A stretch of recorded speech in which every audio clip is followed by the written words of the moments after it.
Baik, terima kasih Pak Menteri. Bapak Ibu pimpinan Komisi 10 yang saya hormati beserta seluruh anggota Komisi 10 yang saya banggakan.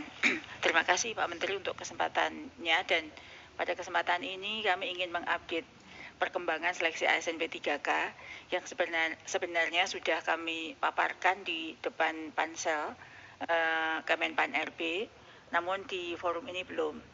Jadi Bapak Ibu yang saya hormati, bahwa sebenarnya seleksi ASN P3K ini sebenarnya jawaban atas visi besar pemenuhan kebutuhan guru dan tenaga kependidikan, yang mana sebenarnya kami sangat ingin Kemendikbudristek untuk memenuhi kebutuhan guru dan teknik yang berkualitas secara tepat waktu, sehingga menjamin kesejahteraan, penghargaan, dan pelindungan guru secara berkelanjutan.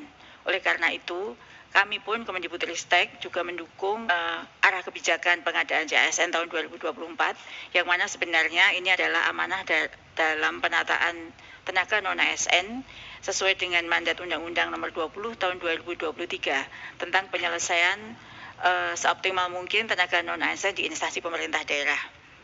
Pada saat itu Pak Presiden juga sudah mengumumkan total jumlah rekrutmen ASN tahun 2024, dan Pak Menteri juga sudah menyampaikan dalam forum berikutnya tahun 2024 bahwa sampai saat ini Presiden bersama Pak Menpan RB saat itu menyampaikan ada 2 juta formasi. Kami sangat mendukung terkait dengan hal tersebut, sehingga pada saat itu kami menyampaikan usulan terkait dengan formasi Kemendikbudristek untuk penuntasan tersebut sejumlah 419.146. Jika jumlah formasi itu diusulkan di tahun ini, maka seluruh tenaga non-ASN di sekolah-sekolah negeri sudah tuntas di tahun ini. Namun kami sampaikan perkembangan yang sudah terjadi. Upaya pemenuhan kebutuhan guru di sekolah negeri sepanjang tahun belum pernah sesuai dengan harapan. Namun kabar gembiranya, usaha bersama gotong royong kita bersama berhasil menempatkan 775.000 guru menjadi ASN. Jumlah ini tentu jumlah yang sangat luar biasa, mendekati angka 1 juta. Dan kami terus melakukan upaya agar 419.000 untuk memenuhi 1 juta guru itu bisa terpenuhi di tahun ini. Namun sampai dengan upaya yang kami lakukan, jadi kami mungkin sampaikan bahwa usulan formasi itu sudah ditutup oleh Menpan RB tanggal 31 Januari tahun 2024. Lalu karena kami melihat bahwa total usulan itu belum seperti yang kami harapkan, yaitu 419.000 dan 82.000 usulan untuk tenaga kependidikan, maka kami bersurat dan memohon kembali untuk bisa mengundang pemerintah daerah agar mengusulkan kembali formasinya, yang sebenarnya ini adalah kewenangan dari Menpan RB untuk mengundang Pemda. Tapi karena kami sangat ingin ini maksimal, maka kami pun mengundang kembali. Dan kami melakukan rapat koordinasi mengundang 546 instansi daerah, dan hasilnya tidak seperti yang kami harapkan. Jadi 2 region itu seluruh instansi daerah di Indonesia kami undang, di Jakarta dan di Makassar.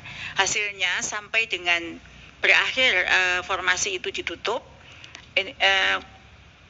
rakor itu dilakukan di Jakarta tanggal 22 sampai 24 Februari, lalu di region 2 di Sulawesi itu di 26 sampai 28 Februari. Sampai ditutup formasi yang sampai di Menpan RB dan ditetapkan sudah itu sejumlah 170 ribuan. Jadi jumlah formasi yang sudah dikunci itu sampai terakhir itu adalah 170.000 formasi. Jadi kalau angka tepatnya 170.000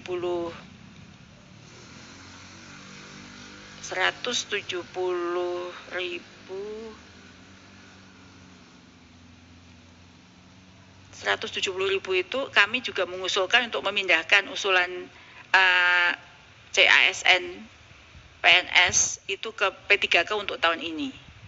Sehingga dari usulan tersebut masih ada kekurangan sebesar 241.000 lagi. Dan itu pun jika tidak ada usaha-usaha yang luar biasa, maka 241.000 kekurangan itu tentu tidak akan bisa terpenuhi. Dan Bapak Ibu yang saya hormati, usaha keras bersama kita itu juga berhasil mengangkat P1 hingga tahun 2024 ini hampir semua, dan dimungkinkan, diperkirakan berdasarkan pemetaan kami dari semua usulan itu masih menyisakan 2.600 P1 saja dari 190.000 P1 yang sudah kita upayakan selesai. Oleh karena itu pada rapat terakhir rakor itu kami mengusulkan beberapa rekomendasi, antara lain tetap mengupayakan penuntasan P1 atau prioritas 1 dengan berbagai cara, dan total, namun sampai terakhir itu job atau apapun itu bukan MBKM. Betul. Tetapi pada tahun 2022 itu Kementerian memberikan endorsement bahwa ini adalah MBKM. Jadi bagaimana itu?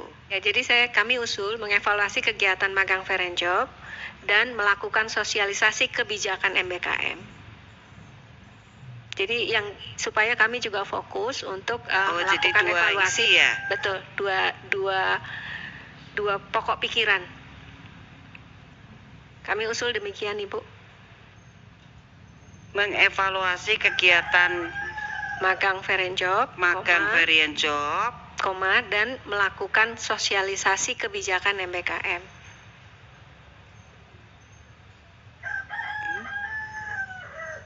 Agar halayak masyarakat juga perguruan tinggi bisa membedakan seperti yang tadi kita sudah diskusikan, Ibu Ketua.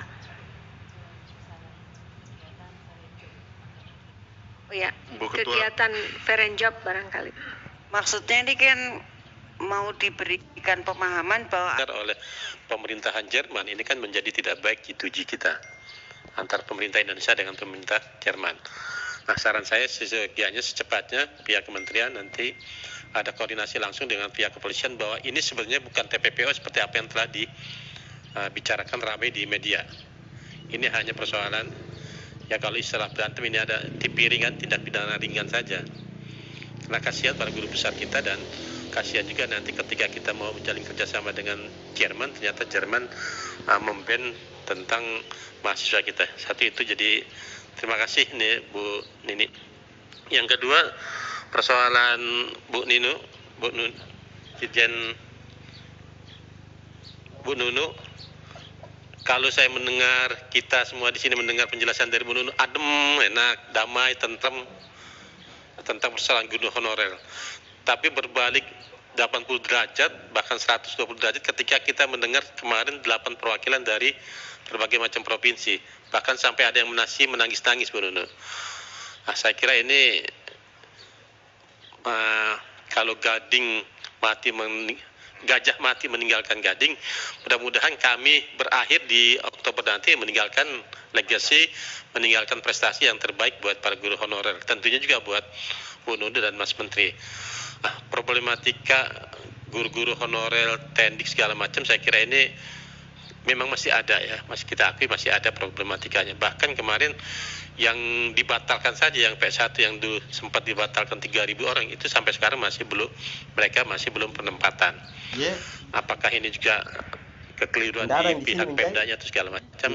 Yang pasti ini kan masih ada problem di antara kita. Oleh karenanya saya kira sebelum masa berakhir pemerintahan kita ini, Mas Menteri juga belum berubah nanti jadi menteri apalagi atau tidak, Bu Nunu juga jadi dirjen lagi atau tidak, atau masih dirjen di Kemendikbud atau pindah ke dirjen yang lain, kan agar problem ini bisa kita selesaikan dengan happy ending buat guru-guru kita, para pejuang pendidikan.